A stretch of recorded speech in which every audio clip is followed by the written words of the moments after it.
नमस्कार सर्वांना, माझा नमस्कार। आज खूपच महत्त्वाची माहिती आपल्यासाठी देतोय, ती म्हणजे आपण निवेदन करतो, सूत्रसंचालन, विविध कार्यक्रम, त्याच्यामध्ये सत्कार समारंभाचा कार्यक्रम असेल किंवा काही राजकीय लोकप्रतिनिधी यांच्या हस्ते काही कार्यक्रम असतील, आपल्या शाळेतील अथवा कार्यालयातील निरोप समारंभाचा कार्यक्रम असेल, असे विविध कार्यक्रम की ज्या वेळेस आपण सूत्रसंचालन, निवेदन करणं हे खूप महत्त्वाचं असतं। कारण त्या कार्यक्रमाचा कणा हा सूत्रसंचालन असतो। तर सर्वात महत्त्वाच्या टिप्स आपल्याला देत जाईन मी छोट्या छोट्या क्लिप्सद्वारे, त्या आपण नोंद करून ठेवा। सूत्रसंचालन करणे म्हणजे सूत्रसंचालक हा खूप महत्त्वाचा घटक आहे, कारण त्या कार्यक्रमाचा सर्व गाभा सूत्रसंचालकाच्या हातात असतो। त्यामुळं कुठलाही कार्यक्रम असला, आपल्या हातात माईक आहे, आपण बोलतोय, तर त्यावेळेस आपण सर्व समावेशक, कारण आपण त्या ठिकाणी मुख्य असतो, कोणाचाही कार्यक्रम असू द्या, परंतु तो कार्यक्रम हा सूत्रसंचालकाचा कार्यक्रम असतो। सूत्रसंचालक हा वेगळी व्यक्ती असू शकत नाही। जरी आपल्याला त्या कार्यक्रमाची सूत्र हातामध्ये दिलेली असली तरी आपण त्या कार्यक्रमामध्ये समरस व्हावं लागतं। तो आपला स्वतःचा कार्यक्रम आहे असं समजून आपण तो कार्यक्रम करायला हवं। त्या ठिकाणी येणारी प्रत्येक व्यक्ती ही आदरणीय असते, हे प्रत्येक सूत्रसंचालकानं लक्षात ठेवणं महत्त्वाचं आहे। ज्यावेळेस तुम्ही हे छोटे छोटे पॉइंट लक्षात ठेवता, त्यावेळेस बाकी सर्व जे काही तुमच्या कविता, काव्य असतील, काही श्लोक असतील, काही सुविचार असतील,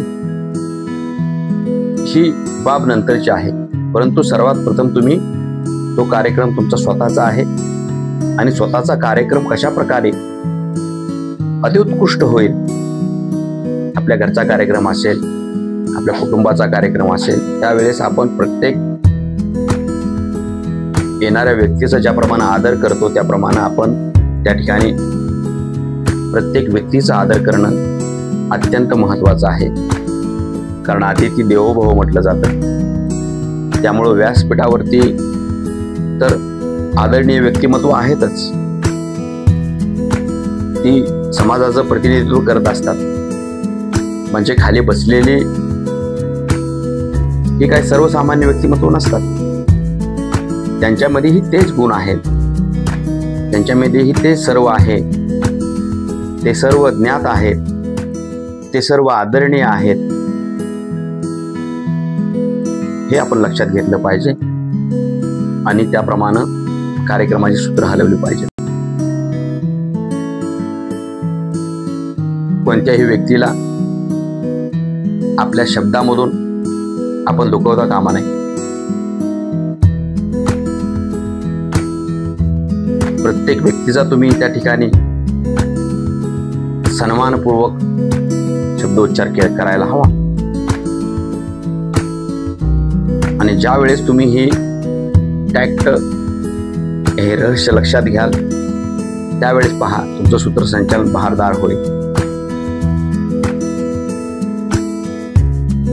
नाहीतर आपण 1 2 3 4 असे बोटावर मोजण्या इतक्या कार्यक्रमामध्ये प्रसिद्ध होऊ तुमच्या आवाजामुळे असे तुमच्या ज्ञानामुळे असेल, परंतु तुमच्याकडे जर हा गुण नसेल, म्हणजे सर्वांचा आदर करण्याचा गुण, कोणालाही टोचून न बोलणे, आपण ज्यावेळेस चार चौघ मित्रामध्ये बसतो त्यावेळेस वेगळ्या गप्पा मारतो, ते ठीक आहे, तो विनोदाचा भाग असतो, पण ज्यावेळेस तुमच्या हातामध्ये माईक येतो, ज्यावेळेस तुम्ही वक्ते असता, ज्यावेळेस तुम्ही सूत्रसंचालक असता, त्यावेळेस तुम्ही त्या कार्यक्रमाचे प्रमुख असता, तुमचा प्रत्येक शब्द ना शब्द हा त्या आयोजकाचा विचार असतो, हे आपण लक्षात घ्यायला हवं. त्यामुळं तुम्ही ज्यावेळेस मंचावरील व्यक्तिमत्वांची नावं घेत असता, त्यामध्ये विराजमान झालेल्या सर्व व्यक्तिमत्वांची नावं ही तुमच्याकडं लिहिलेली असावीत. जर तुम्हाला त्यांची नावं घ्यायची असेल, नावं घेऊन जर त्यांचा आदरातिथ्य करायचं असेल, किंवा याचं कारण म्हणजे जर एखादी व्यक्ती चुकून राहिली किंवा नाव आपल्याला त्या ठिकाणी आलं नाही, तर त्या ठिकाणी ती व्यक्ती थोडीशी अपमानित होते. हे खूप महत्वाचं आहे. हे छोटे छोटे पॉइंट्स आपण लक्षात घेतले पाहिजेत, कारण शेरो शायरी ही तर आपल्याला सर्व ठिकाणी भेटते. तुम्ही यूट्यूबवरती सर्च केलात, गुगलवरती सर्च केलात, विविध पुस्तकं घेतलीत छानपैकी, तर तुम्हाला शेरो शायरी आपण फक्त ती बोलायची आहे. पण हे जी काही तत्व आहेत, ही तत्व सूत्रसंचालकांना खूप अत्यंत महत्वाचे आहेत, ते लक्षात ठेवायला हवेत. तुम्ही सूत्रसंचालन करत असताना प्रत्येक शब्द हा तोलून मोलून तुम्ही बोलायला हवा. ज्याप्रमाणे मंचावरती विराजमान असलेले सर्व व्यक्तिमत्व आदरणीय आहेत, त्या प्रत्येकाचं एकतर तुम्ही जे कार्यक्रमाचे अध्यक्ष असतील, प्रमुख पाहुणे असतील, यांचंच आदरातिथ्य करणार असाल, तर मग शेजारी 8, 10, 5, 4 काय असतील ते जे आदरणीय आहेत, त्यांचं एकाचंही तुम्ही नाव घेता कामा नये. आणि जर घ्यायचंच असेल तर त्यातील 1-2 तुम्ही नावं गाळू नयेत. सर्वांची नावं तुमच्याकडे असावी. समोर बसलेल्या प्रेक्षकांमध्येही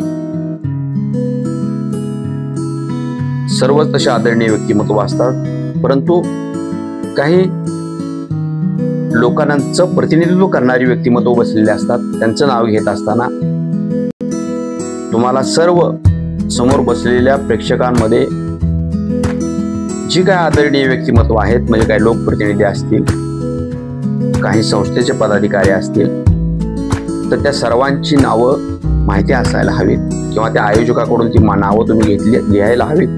नाहीतर त्या ठिकाणी 8-10 असे पदाधिकारी असतील आणि तुम्ही 1-2ची तुमच्या ओळखीची नावं घेतली, तर बाकीच्या पदाधिकाऱ्यांना थोडंसं त्यांचं मन दुखतं. त्यामुळं हे पॉइंट तुम्ही अत्यंत महत्वाचे लक्षात ठेवा. यानंतर दुसरं, पहिलं एक पॉइंट लक्षात घ्या की सर्व मंचावरती ज्याप्रमाणे सर्व आदरणीय आहेत, येथे तर सर्वांची नावं घेऊन तुम्हाला त्यांचा आदर सत्कार करावा लागेल. त्यातील एकही नाव गळता कामा नये. त्याचबरोबर समोर बसलेले जे प्रेक्षक आहेत, त्यांनाही तेवढंच तुम्ही आदरातिथ्य द्यायला हवं, हेही लक्षात ठेवणं महत्वाचं आहे. आणि सुरुवात करत असताना तुमच्या घरामध्ये काय झालंय, काय दुःखाचे प्रसंग असतील, तर ते तुम्ही पूर्ण त्या सभागृहामध्ये जात असताना, त्या कार्यक्रमामध्ये जात असताना बाजूला ठेवायला हवेत.